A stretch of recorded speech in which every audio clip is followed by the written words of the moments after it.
আলহামদুলিল্লাহ রাব্বিল আলামিন ওয়াসসালাতু ওয়াসসালামু আলা নবিয়িনা মুহাম্মদ ওয়া আলিহি ওয়া সাহবিহি আজমাইন, আম্মা বা'দ। সম্মানিত দর্শক ভাই বোনেরা, আমাদের জীবনে অনেক সমস্যার মুখোমুখি আমরা হয়ে থাকি এবং সমস্যার সমাধানের জন্য কত না উপায়, কত না ব্যবস্থা আমরা গ্রহণ করে থাকি। সমাধানের জন্য কত দিকে আমরা ছুটোছুটি দৌড়দৌড়ি করে থাকি।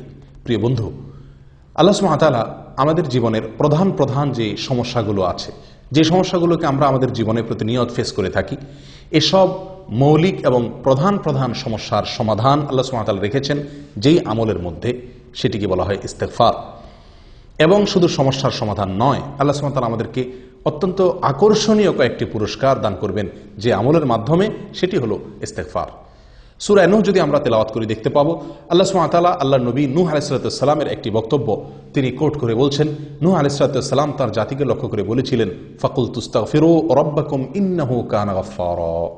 অর্থাৎ আল্লাহর নবী নূহ আলাইহিস সালাম তার জাতিকে লক্ষ্য করে বলেছিলেন যে তোমরা ইস্তেগফার করো, তোমাদের রবের কাছে তোমরা ক্ষমা প্রার্থনা করো, মাপ চাও, তাতে কি হবে, কি লাভ হবে?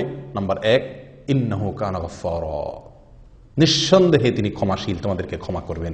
প্রিয় বন্ধু, একজন মুমিনের জীবনে যত সমস্যা আছে তার মধ্যে সবচেয়ে বড় সমস্যা, সবচেয়ে বড় প্রধান সমস্যা হলো যে তিনি আল্লাহর কাছে অপরাধী হয়ে আছেন।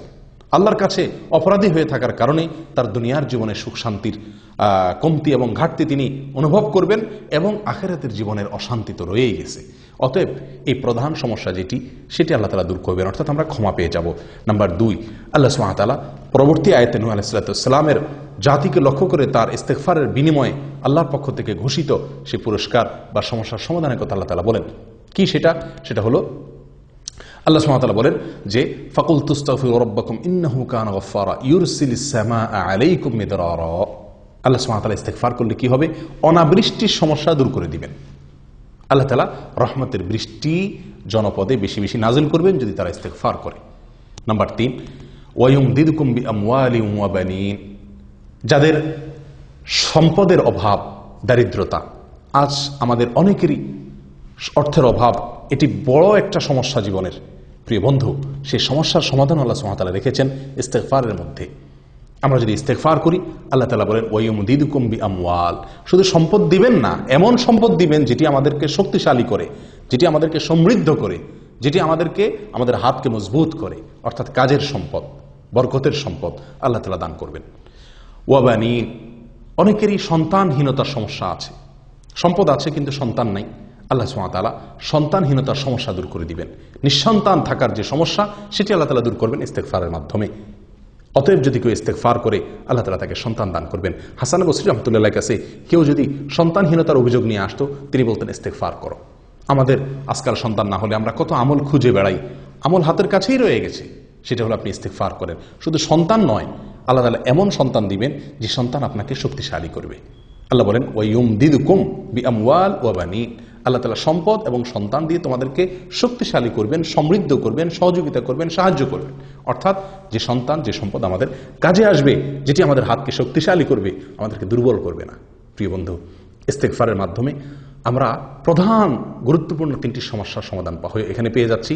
প্রথমত, আল্লাহ তাআলা আমাদেরকে মাফ করবেন, ক্ষমা পেয়ে যাব। দ্বিতীয়ত, অনাবৃষ্টির সমস্যা দূর হয়ে রহমতের বৃষ্টি আমরা পাবো। তৃতীয়ত, আমাদের অর্থের অভাব অনটন আল্লাহ তাআলা দূর করবেন। চতুর্থত, আল্লাহ তাআলা সন্তানের যে অভাব, সেটা আল্লাহ তাআলা দূর করবেন ইস্তেগফারের মাধ্যমে। এবং পরবর্তীতে আল্লাহ সুবহানাহু ওয়া তাআলা আরো কয়েকটি পুরস্কারের কথা বলছেন। আল্লাহ সুবহানাহু ওয়া তাআলা বলেন ওয়ায়ুমদিদকুম বিআমওয়ালিন ওয়া বানিন ওয়া ইয়াজআল লাকুম জান্নাতিন ওয়া ইয়াজআল লাকুম আনহারা। আরো 2টি পুরস্কারের কথা আল্লাহ তাআলা পরবর্তী আয়াতে বলছেন। যদি তোমরা ইস্তেগফার করো, তাহলে আল্লাহ সুবহানাহু ওয়া তাআলা বাগ বাগিচা, ক্ষেত খামার, ফসল, এগুলো আল্লাহ সুবহানাহু ওয়া তাআলা বাড়িয়ে দিবেন। রিজিক বেড়ে যাবে, অর্থ আছে, সন্তানও আছে, কিন্তু ক্ষেত খামার, ফসল ইত্যাদি ভালো হয় না, এটাও একটা সমস্যা। আল্লাহ তাআলা সেই সমস্যার সমাধান রেখেছেন ইস্তেগফারের মাধ্যমে। ফসল ইত্যাদি বেশি হবে যদি আল্লাহর কাছে আমরা ইস্তেগফার করি। নাম্বার 6, আল্লাহ সুবহানাহু ওয়া তাআলা বলছেন ওয়াজআল লাকুম আনহারা, ইয়াজআল লাকুম জান্নাতিন ওয়া ইয়াজআল লাকুম আনহারা, এবং তোমাদের জন্য নদী, নালা, নহর, প্রশবন, ঝর্ণা, পানির যে সমস্যা, আসমান থেকে নাজিল হওয়া পানি, এটি আল্লাহ তাআলার একটি রহমত। আর জমিনে এরকমভাবে নদী, নালা ইত্যাদিতে পানি থাকা, খাল বিল ইত্যাদিতে পানি পরিপূর্ণ থাকা প্রয়োজন অনুপাতে, সেটা আরেকটা আল্লাহ তাআলার নিয়ামত, সেটিও পাওয়া যাবে ইস্তেগফারের মাধ্যমে। 6টি নিয়ামত আমরা এই আয়াত থেকে, শুধুমাত্র এই 3টি আয়াত থেকে আমরা পেয়ে গেলাম। প্রিয় বন্ধু, ইস্তেগফারের মাধ্যমে আরও একটি জীবনের বড় সমস্যার সমাধান আল্লাহ তাআলা রেখেছেন, সেটি হলো বিপদ আপদ, মুসিবত। এমন কোনো মানুষ নেই যার জীবনে বিপদ আপদ আসে না, যিনি বিপদ মুসিবতের সম্মুখীন হন না, এরকম কোনো লোক আমরা একটি মানুষও সারা পৃথিবীতে খুঁজে পাবো না। প্রত্যেকটা লোকের জীবনে বিপদ আপদ এবং মুসিবত আসে। প্রিয় বন্ধু, এ মুসিবত আসলে আমরা অস্থির হয়ে যাই, খুব বেশি টেনশন করি। টেনশন আপনি করেন, চিন্তা আপনি করেন, কিভাবে সে সমস্যা থেকে আপনি উত্তরণের পথ খুঁজে পাবেন সেই চেষ্টা আপনি করেন। কিন্তু বন্ধু, আপনি যত বেশি চিন্তা এবং টেনশন করবেন তার চাইতে বেশি আপনাকে ইস্তেগফার করা উচিত। কারণ ইস্তেগফার বেশি করার মধ্যেই আল্লাহ সুবহানাহু ওয়া তাআলা মুসিবত থেকে বের হওয়ার উত্তরণের পথ সেখানে আল্লাহ তাআলা রেখে দিয়েছেন, ইস্তেগফার করার মধ্যে।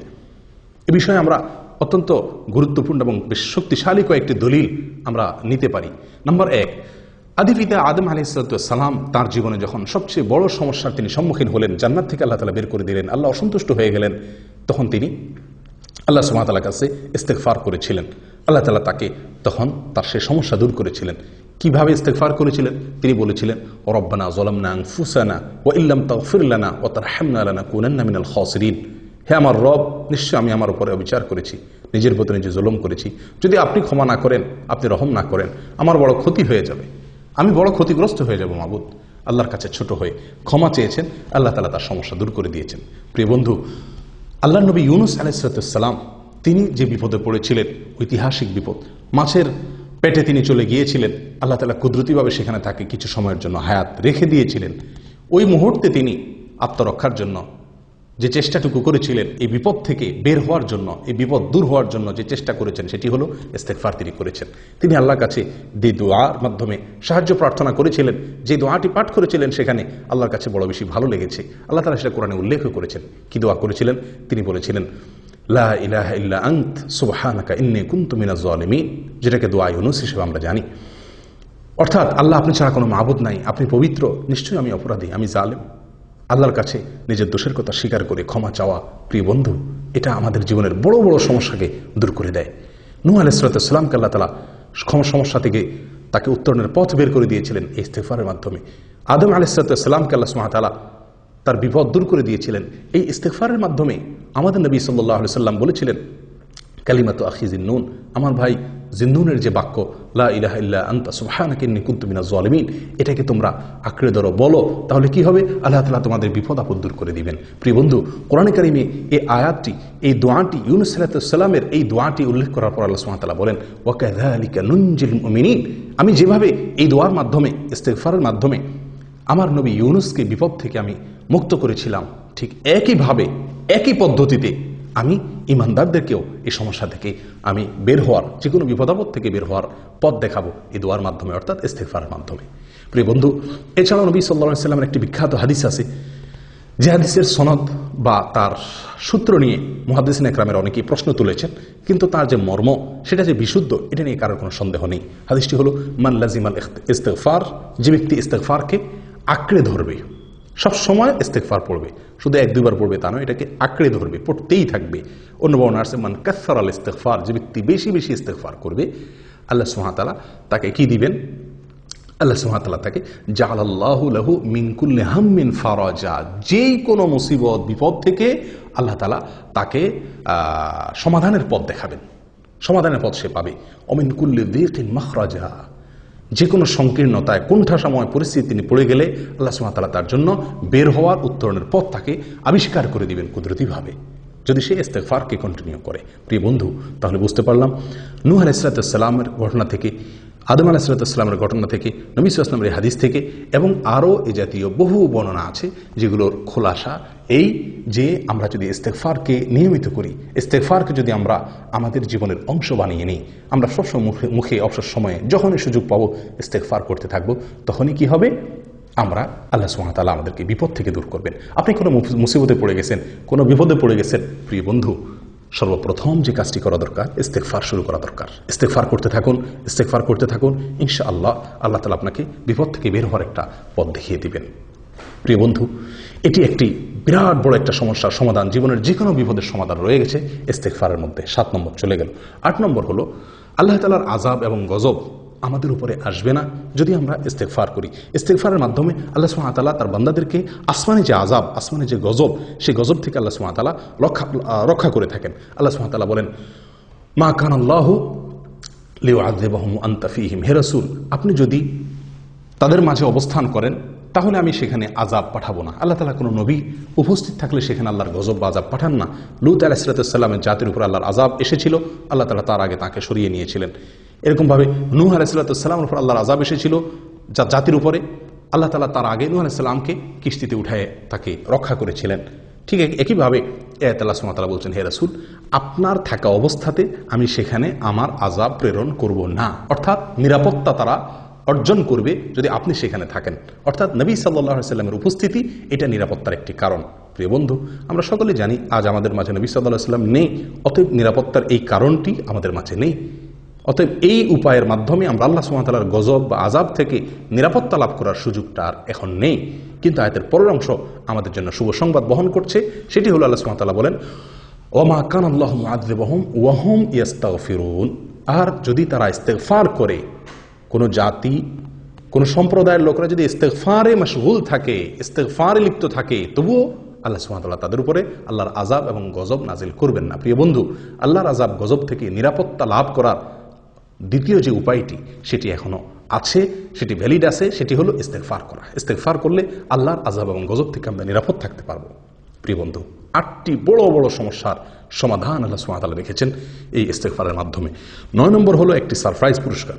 একটি সারপ্রাইজ পুরস্কার আল্লাহ সুবহানাহু ওয়া তাআলা আমাদেরকে দিবেন ইস্তেগফারের মাধ্যমে। সেটি হলো এমনভাবে আল্লাহ সুবহানাহু ওয়া তাআলা রিজিক দিবেন যে যেখান থেকে রিজিক এসে আমাদেরকে রীতিমতো সারপ্রাইজড করে দিবে, যে রিজিক আমাদেরকে এরকমভাবে চমকায় দিবে, এরকম রিজিক আল্লাহ সুবহানাহু ওয়া তাআলা দিবেন। কল্পনাতীত উৎস থেকে আল্লাহ তাআলা আমাদেরকে রিজিক দিবেন।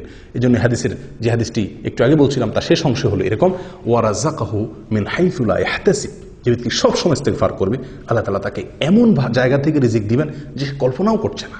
প্রিয় বন্ধু, আর কি চাই? আল্লাহ তাআলা ক্ষমা করবেন, অনাবৃষ্টি সমস্যা দূর হবে, অর্থের অনটন দূর হবে এবং বরকতময় অর্থ পাওয়া যাবে, সন্তানহীনতার সমস্যা দূর হবে এবং বরকতের সন্তান, যে সন্তান কাজে আসবে সেইটা পাওয়া যাবে, শস্য ফসল ক্ষেত খামার ইত্যাদি ভালো হবে, নহর নদী নালা ইত্যাদিতে পানি পরিপূর্ণ থাকবে, যেটা মানুষের জীবনের জন্য গুরুত্বপূর্ণ বিষয়, বিপদ আপদ মুসিবত দূর হয়ে যাবে যদি ইস্তেগফারকে কন্টিনিউ করা যায়, আল্লাহর আযাব এবং গজব থেকে নিরাপত্তা লাভ করা যাবে এবং সারপ্রাইজের যে পুরস্কার আল্লাহ সুবহানাহু ওয়া তাআলা রেখেছেন সেটা পাওয়া যাবে। প্রিয় বন্ধু, তার চেয়ে বড় কথা আল্লাহ তাআলা ক্ষমা করবেন, মাফ করে দিবেন। 9টি আমাদের জীবনের 8টি বড় বড় সমস্যার সমাধান এবং 9 নম্বর হলো একটি সারপ্রাইজ পুরস্কার। অকল্পনীয় ইস্যু থেকে, উৎস থেকে আল্লাহ তাআলা রিজিক দান করবেন। কিসের মাধ্যমে? ইস্তেগফারের মাধ্যমে। প্রিয় বন্ধু, আসুন সবসময় ইস্তেগফার করতে থাকি। বাসা বাড়িতে কাজের জায়গায় ইস্তেগফার দেয়ালে দেয়ালে লিখে রাখে দিই, যেন দেখে আমার ইস্তেগফার পর কথা স্মরণ হয়, একে অন্যকে স্মরণ করিয়ে দিই, ইস্তেগফার করতে থাকি। ইস্তেগফার মানে হলো আল্লাহর কাছে ক্ষমা প্রার্থনা করা। আল্লাহর কাছে ক্ষমা প্রার্থনা করার জন্য আমি নিজের ভাষা যে কোনোভাবে ক্ষমা চাইতে পারি, আল্লাহ আপনি মাফ করে দিন। তবে হাদিসে কয়েকটি ভাষা আমাদেরকে শিক্ষা দেওয়া আছে, তার ভিতরে সবচেয়ে সহজ, সবচেয়ে সরল ইস্তেগফার হলো, সবচেয়ে ছোট্ট ইস্তেগফার হলো আস্তাগফিরুল্লাহ ওয়া আতুবু ইলাইহি। আল্লাহর কাছে আমি ইস্তেগফার করছি, ক্ষমা চাচ্ছি এবং তার দিকে আমি ফিরে যাচ্ছি। এর বাইরেও অন্যান্য ইস্তেগফার হাদিসের যে সমস্ত ইস্তেগফার বর্ণিত আছে সেগুলো আমরা করতে পারি। আস্তাগফিরুল্লাহাল্লাযী লা ইলাহা ইল্লা হুয়াল হাইয়ুল কাইয়্যুম ওয়া আতুবু ইলাইহি। ওই আল্লাহ যিনি ছাড়া কোনো মাবুদ নেই, আমি তার কাছে ইস্তেগফার করছি, তিনি চিরঞ্জীব, তিনি কাইয়্যুম এবং তার কাছে আমি প্রত্যাবর্তন করছি। ইস্তেগফারের ভিতরে সবচেয়ে শ্রেষ্ঠ ইস্তেগফার হলো সাইয়্যিদুল ইস্তেগফার, অত্যন্ত মূল্যবান একটি দোয়া। সকাল সন্ধ্যা পড়ার জন্য নবী সাল্লাল্লাহু আলাইহি ওয়াসাল্লাম আমাদেরকে ইরশাদ করেছেন, নসিহত করেছেন। প্রিয় বন্ধু, এটি আমাদের সকলের মুখস্থ থাকা উচিত। সাইয়্যিদুল ইস্তেগফার হলো আল্লাহুম্মা আনতা রাব্বি, হে আল্লাহ আপনি আমার রব, লা ইলাহা ইল্লা আনত, আপনি ছাড়া কোনো মাবুদ নাই, খালাকতানি, আপনি আমাকে সৃষ্টি করেছেন, ওয়া আনা আবদুক, আমি আপনার গোলাম, ওয়া আনা আলা আহদিকা ওয়া ওয়াদিকা, আমি আপনার অঙ্গীকার, আপনার ওয়াদা, আলাস্তু বিরব্বিকুম, যে আপনি আমাকে রব হিসাবে স্বীকারোক্তি নিয়েছিলেন সেটার উপরে আমি আছি, এখন আমি স্বীকার করছি। ওয়ানা আলা আহদিকা ওয়া ওয়াদিকা মাস্তাতা'তু, যতটুকু সম্ভব আমি সেই স্বীকারোক্তির উপরে এখনো অটল আছি। ওয়ানা আলা আহদিকা ওয়া ওয়াদিকা মাস্তাতা'তু আউযু বিকা মিন শাররি মা সানা'ত, আল্লাহ আমি যে সমস্ত অপকর্ম গুনাহ করেছি এগুলোর ক্ষতি থেকে আপনার কাছে আশ্রয় চাই। ওয়া আউযু বিকা মিন শাররি মা সানা'ত আবুউ লাকা বিনি'মাতিকা আলাইহি, আল্লাহ আপনি যে নিয়ামত আমার প্রতি দিয়েছেন আমি সেটাকে স্বীকার করি। ও আবুউ লাকা বিযামবি, আল্লাহ আমি যে অপরাধ করেছি সেটাকেও আমি স্বীকার করি। ফাগফিরলি ফাইন্নাহু লা ইয়াগফিরুয যুনুবা ইল্লা আনত, অতএব আমাকে ক্ষমা করে দিন, কারণ আপনি ছাড়া আমাকে কেউ ক্ষমা করতে পারবে না। আসুন ভাই, ইস্তেগফারকে সবসময় নিয়মিত ইস্তেগফারকে আমার জীবনের অংশ বানিয়ে নিই, আমার অবসর সময়গুলোকে পরিপূর্ণ করে দিই ইস্তেগফারের মাধ্যমে। আল্লাহ তাআলা আমাদের সকলকে বেশি বেশি ইস্তেগফার করার তৌফিক দান করুন। সকল কল্যাণের অধিকারী হওয়ার পরেও আমার নবী সাল্লাল্লাহু আলাইহি ওয়াসাল্লাম দৈনিক 70 বার ইস্তেগফার করতেন আল্লাহর কাছে। আমরা 70 বার কয়জন মানুষ ইস্তেগফার করতে পারি? বরং আমাদের তো আরো বেশি করা উচিত।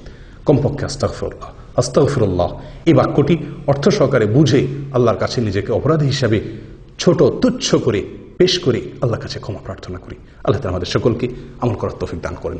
জাযাকুমুল্লাহ ওয়া আখিরু দাওয়ানা আলহামদুলিল্লাহি রাব্বিল আলামিন।